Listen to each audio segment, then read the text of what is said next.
good diversity and inclusion in organizations. It's something we talk about with our clients.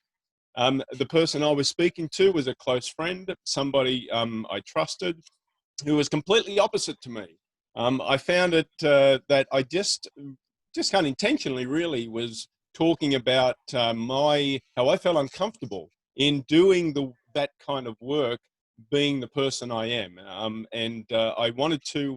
I just wanted to convey that I'm looking for guidance and whether I should be doing it at all. So to me, I was coming to this person and trusting them with something that I wanted them to guide me on. And I was very, very honored and surprised by having that person look me square in the eye and say, thank you for being so humble. Thank you for not coming here and trying to be the savior, right? And I certainly wasn't trying to do that. My intention was to learn. My intention was to bring my open mind, which we're taught in this work to do as we work with global leaders. And my intention was just to learn whether I could do this work, whether I could actually learn how to do this work effectively, and quite frankly, whether I would be credible. Of course, bringing all of that from my perspective was appreciated by that person. And of course, the feedback and the support I got, and that I have got since then, 2.5 years ago, has been fantastic. So that really taught me if I just kind of came to people with an open heart, an open mind, without thinking that I can't, because I've done some of it, it was really important by that person and that good friend.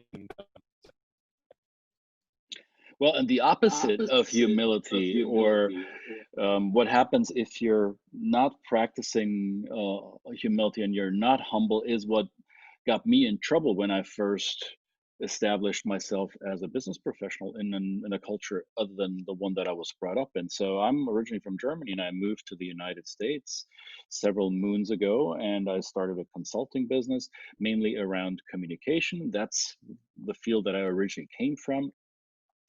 And in my culture, in the German upbringing, it is important to a lot of people, a lot of professionals, to purvey competence, skillfulness, mastery of a skill, to uphold the illusion of perfection. And I'm putting that in air quotations because I now learned that perfection is a very elusive goal. We may improve consistently, but perfection, I don't know if there's such a thing that we can actually reach.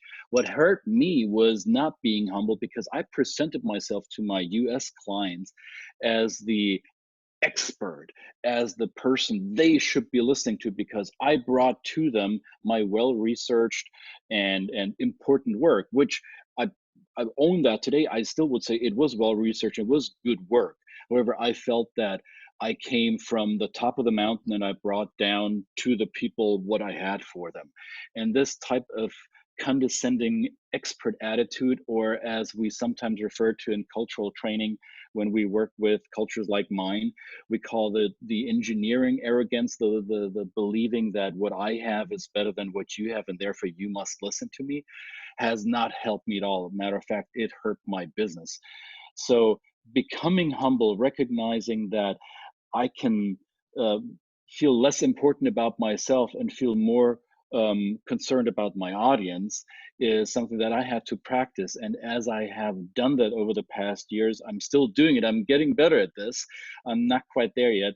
And I recognize that it's a process. However, I can see that it's rewarding, and the bank account is showing that as well.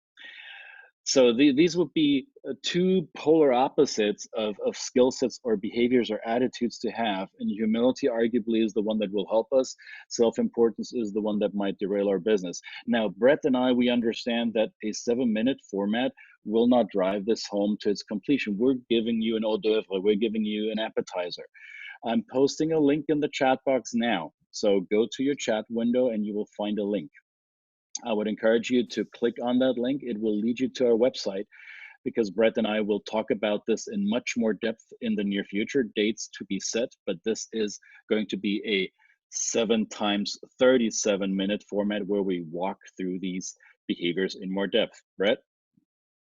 Absolutely. And right, talking about humility or self-importance, if you reflect right now on times there, maybe you've been in situations where you felt that, quite frankly, you thought you were a little bit big for your boots, and that's caused you some consternation, or other times where you've been able to be humble. So, and where it's really brought you the fruits of learning. So if you can use those to reflect on, and we would argue that perhaps using your humility is a much better way, especially in a global context when you're working with other people of other cultures.